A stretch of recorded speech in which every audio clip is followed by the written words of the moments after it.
Assalomu alaykum qadrli futbol ixlosmandlari. E'tiboringiz markazida Futbol maydoni kanali. Kanalimizga obuna bo'lib, videolarimizga like bosishni unutmang. Omad manzili kommentariyada bo'ladi. O'tib o'z omadingizni sinab ko'ring. Demak, biz boshladik. Manchester City Husanovni Barselonaga transfer qilishga tayyor. O'zbekiston milliy terma jamoasi markaziy himoyachisi Abduqodir Husanovning Manchester City'ning qatorasiga 5 ta uchrashuvda maydonga tushirilmagani o'zbek legionerining klubdagi kelajagi borasida turli ma'lumotlarning tarqalishiga sabab bo'lmoqda.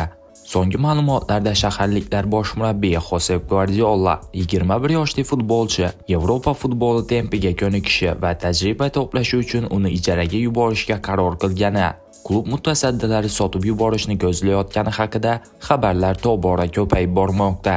Tabiiyki, Abduqodir Husanov darajasidagi o'yinchi ishsiz qolmaydi. Bu xabarlar ortidan o'zbekistonlik markaziy himoyachiga Angliya, Germaniya, Ispaniya va Italiyadan turli klublar qiziqa boshlagani haqida ham ma'lumotlar tarqalmoqda. Yevropa futbolini yoritayotgan bir necha manbalar Manchester City Abduqodir Husanovni markaziy himoyachiga ehtiyoj sezayotgan Barselonaga taklif qilgani haqida yozdi. Ispaniyadagi nufuzli manbalar Josep Guardiola Barselona mutasaddilariga yozda 21 yoshli Abduqodir Husanovni 40 million yevro evaziga o'z safiga qo'shib olishni taklif etganini ma'lum qildi. Manchester City aprel oyidan tarkibda ko'rinmay qolgan himoyachi transferidan qoniqish hosil qilgani yo'q va klub agar qishda bu futbolchi uchun sarflagan mablag'ini qaytarish imkoni bo'lsa, uni sotib yuborishga tayyor.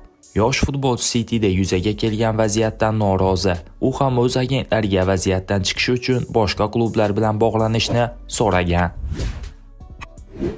Bugungi dasturimiz shundan iborat edi. Video sizga ma'qul kelgan bo'lsa, bir dona like bosishingizni va kanalimizga obuna bo'lishingizni so'rab qolamiz. E'tiboringiz uchun katta rahmat.